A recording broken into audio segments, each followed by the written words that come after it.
दोस्तों, सऊदी अरब से अगर कोई आदमी 2 वैक्सीन लेके इंडिया, पाकिस्तान या किसी ऐसी कंट्री में चला गया जहाँ पे सऊदी अरब में बैन लगाया था, वो आदमी डायरेक्ट आ सकता है, डायरेक्ट फ़्लाइट से आ सकता है। लेकिन किसी ने 2 वैक्सीन नहीं लिया, वो नहीं आ सकता। वो आदमी भी नहीं आ सकता जिसको कोरोना हुआ था और 1 वैक्सीन लिया है, क्योंकि अभी कोरोना वालों से भी कहा गया है कि वो भी 2 वैक्सीन ले ले, क्योंकि 1 वैक्सीन से डेल्टा से नहीं लड़ा जा सकता, 2 वैक्सीन होना ज़रूरी है।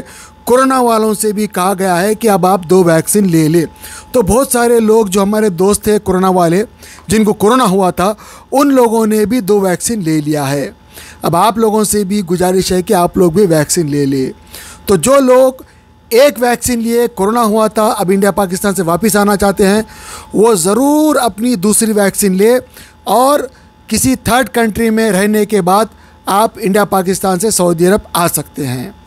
दूसरी ख़ास बात इसके अलावा, क्योंकि हर दिन रूल भी चेंज होते रहते हैं, आपको अपने एजेंट के ज़रिए से सऊदी एम्बेसी से कांटेक्ट करके वहाँ की नई इन्फॉर्मेशन भी लेना चाहिए, क्योंकि अगर इन केस कोई नई इन्फॉर्मेशन है, कोई नया हुक्म है, तो आपको वो फॉलो करना बहुत ज़रूरी है।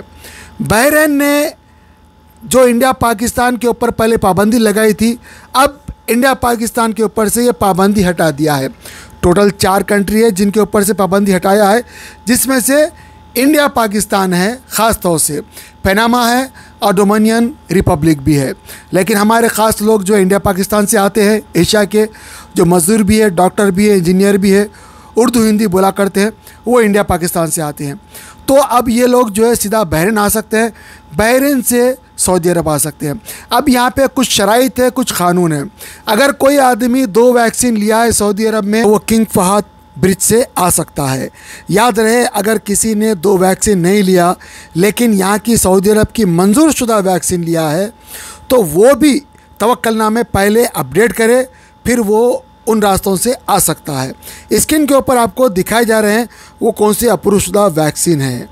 और दूसरी ख़ास बात यह है कि अगर कोई भी आदमी कुछ ऐसे वैक्सीन लिया है जो सऊदी अरब में मंजूर नहीं है और तवक्कुलनामे अप्रूव नहीं है, तो फिर वो नहीं आ सकता, क्योंकि सऊदी अरब में आने के लिए ज़रूरी है कि अप्रूव वैक्सीन ही ले।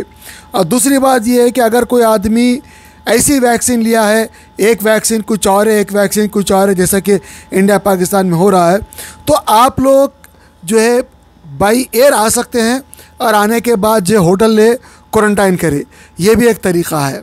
दूसरा तरीक़ा ये है कि अगर आप बाई फ़्लाइट आते हैं, तो फिर अब फ़्लाइट आने के बाद आपको 1 हफ़्ता या 2 हफ़्ते का क्वारंटाइन आपके तवक्कुलनामे में आएगा, वो भी आपके लिए है। आपके लिए मुख्तलिफ़ किस्म की सहूलतें हैं, बशर्ते कि आपका वैक्सीन सऊदी अरब के हिसाब से अप्रूव शुदा हो। बहरीन ने भी कुछ कानून लगा दिए हैं।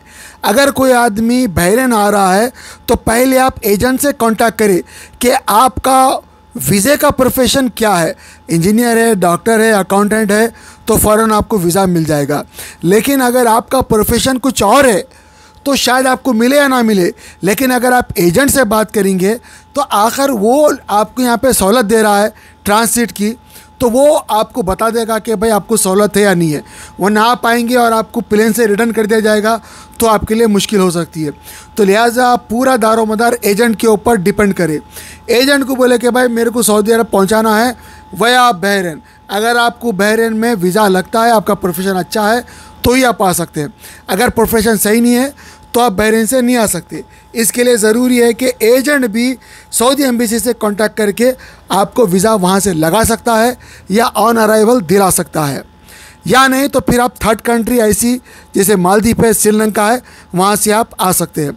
मेरी आप लोगों से गुजारिश है, अगर आप लोग डायरेक्ट आते हैं ऑन अराइवल वीज़ा लेने के उसमें, और आपका खुदा न खास्ता प्रोफेशन सही नहीं है, तो फिर आपको उसी जहाज़ में रिटर्न कर दिया जाएगा, आपका तो खसारा होगा। लिहाजा आप ऐसे झमेले में मत पड़े, हर चीज़ कंफर्म करके निकलने से पहले PCR भी कंफर्म हो, सारे चीज़ें आपके सही हो। याद रहे, PCR भी आपका सही हो और अटेस्टेशन हो, वो पूरा इंतज़ाम आपका एजेंट करेगा। पंढरी शिवाय सातपुते. काय त्रास होतो तुम्हाला?